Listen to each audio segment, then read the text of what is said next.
Well, so now let's take a look at the second part of the sequence of chords. So we left from the B major chord, and of course we start the second part with the G major, which of course is a third degree of the natural minor scale. Here, as you can notice, we have the D natural. Then again we go to the B major, so we're going to use again the harmonic minor scale, the dominant chord with the leading tone. Then we go to the E minor, so the first degree of the E minor key, and it is of course a common chord to all the three minor scales. Again we go to the B major chord, so here we have the dominant chord.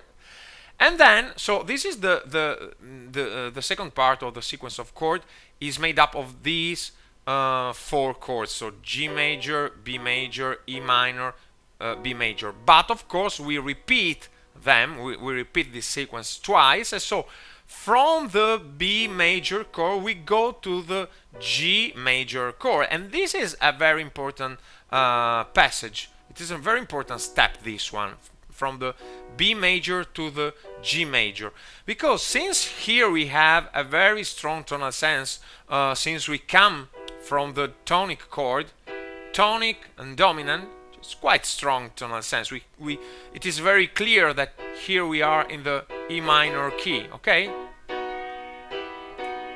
this is the center of the tonality of the key, of the E minor key. It is very clear. Okay, but okay, then at the end of the second part of the sequence, I come to the B major chord, then I go to the G major chord, and this is something which breaks this strong tonal sense, because here I don't have anymore I no longer have the leading tone. So it gives me a very strong tonal ambiguity. So since here we have a tonal sense, strong tonal sense, now we have a tonal ambiguity. It seems to be like it seems to be a sort of G major. It is not as clear as before. Okay, so this is something very important.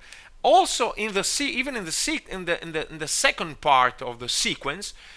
So switching from one scale to the other, we get we pass from the tonal sense to a tonal ambiguity. Okay, so tonal clarity in some cases using the dominant chord, the harmonic minor scale, and tonal ambiguity when we only use more than one chord of the natural minor scale. So this is the example I wanted to point out to make you see, and it is very clear that we only need to develop the ability of mixing all the three different scales to get to be able to get some good sequence of chords, because you can see this sounds very good. This sounds quite effective. Okay, and it is very commonly used. So we only need these. For example, okay, this is not the case. These are the only chords of this song. But for example, we could also use the augmented sixth degree, for example. So introduce this chord. Okay, so there are many ways, of course, of mixing all the three different scales. There is not only one way. We have several ways, several tools, and this is because, and this is a very important aspect that I want to point out, I want to convey right now. This is that the reason is that the minor scales give us many more possibilities than the major scale, because in the case of the major scale we have only seventh chord, always the same seventh chord. Okay, for example, in the C major key or in the G major key. only these chords because we have only one scale. So we have always the leading tone, which of course in this case is the F sharp. Of course, we are talking about the G major scale, G major key now. Okay, so we always have a very strong tonal sense. We cannot have anything different. Okay. While in the case of the minor scales, we do have three different solutions, three different possibilities. The first one is to have a very strong tonal sense in the whole song, in the whole composition, using, for example, the harmonic or the melodic minor scale. Only these two different scales. Okay, this is the first tool, the first solution we have, the first possibility.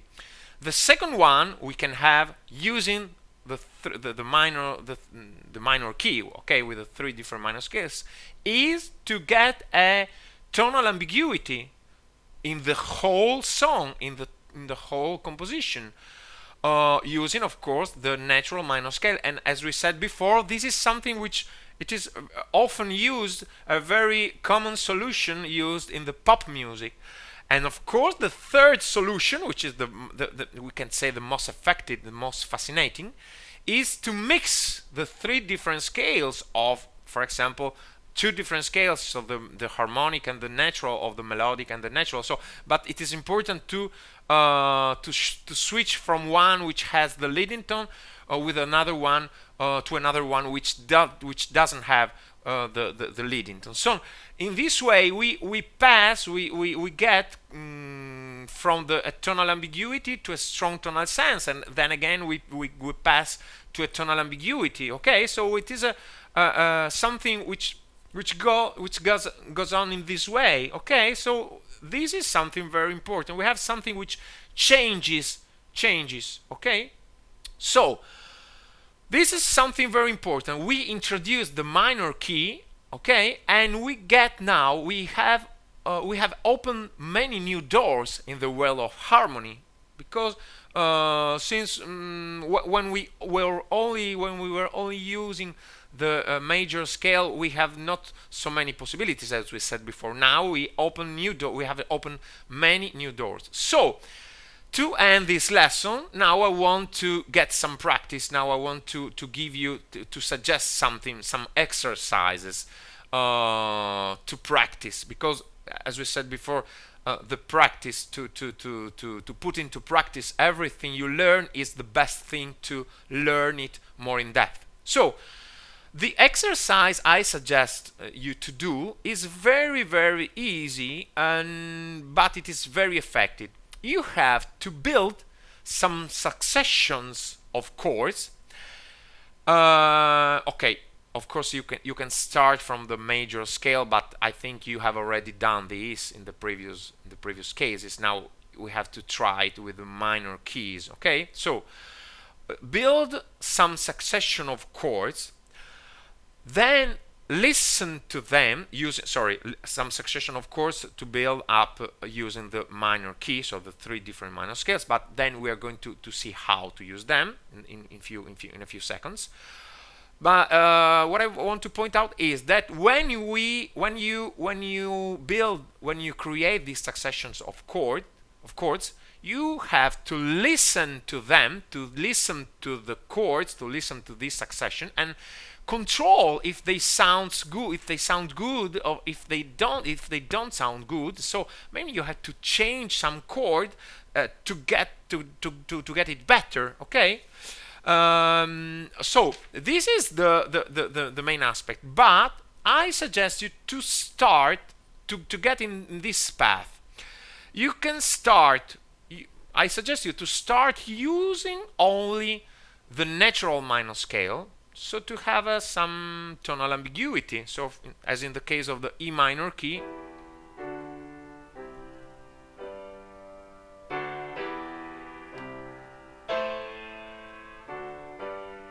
okay, so now you get some tonal ambiguity. So the first step is to use only the natural minor scale. So some tonal ambiguity. The second step is to try to create some some successions using only the harmonic or the ascending melodic minor scale. Okay, you can try with both, so either and either.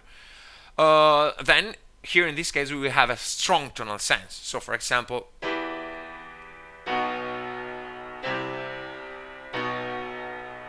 so only, for example, the harmonic minor scale.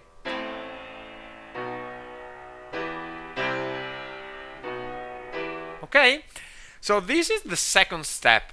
And then when we get used, when you feel a little bit more self-confident, you can try to mix all the different scales. So for example, to switch from, as in the case of the example of the song we looked at in the previous video, on this video, we can switch from the natural to the harmonic. So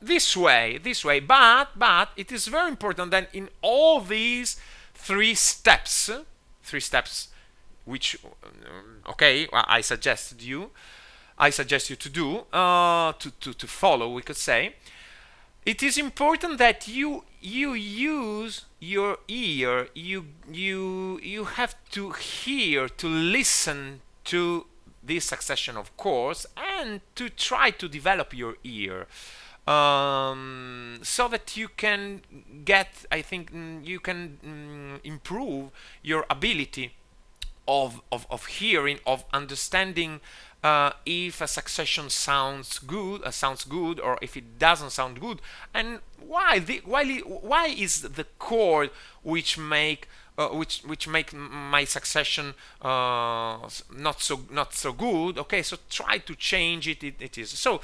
This is a very important aspect, because we always have to follow two sides, two paths, we could say. The one of the rational side, which is the knowledge to know a lot of things. Now we have learned how to use the minor scales. We have spoken a lot of it, and now okay, you can put into practice and use with your mind. So thinking, now I'm using the natural minor scale, or natural, yes, of course, and now I'm using the harmonic minor scale. So this is the rational side of your mind, but of course on the other side you have to develop, you have to improve the instinct, the musical instinct, and this is the right way to do it, to get used to listening to the succession of chord you create, and to understand, to listen to them, and to understand if they don't sound good. Okay, so this is the way. They have to be parallel ways. Okay, you have to improve using both your sides, your musical side, rational and irrational side. So this is the one. So to develop, I'm sorry if I repeat it, but it is something very important, as you may imagine, of course. So try to build using your mind, your rational side, and on the other side, listen to them and think about them, if they sound good or if they don't. Okay. So in the following lessons, another very important thing I want to point out about this exercise is to get used as soon as possible to creating all these sequences of chord, changing all the using all the different keys. So it is important that you don't use always the same key. So for example, always the E minor key or always the A minor key, but you have to change every day. For example, one day you can say, okay, now I'm going to use the C minor key, then the next day you will use the F sharp minor key, then the B minor key, then the F minor key. this is something very important, because in this way you will improve your ability of composing these sequences in many different situations, in the various situations. Okay, so you will be able to master this succession in every keys. This is something very, very important. So in the following lessons, we will analyze many succession, of course, and of course this will be a very good help for you. This will allow you to improve your ability to create some succession, of course, which of course we know it is something very important to compose songs, to compose music. Okay, and this of course is only a starting point, we could say. Now we are starting. This is something, this we could say that these are the first steps of our path, and so try to practice with them, so that when we are going to introduce the new topics, you will already have a great ability in doing this, so you will be able to go on with the new topics. Okay, so see you in the next lessons.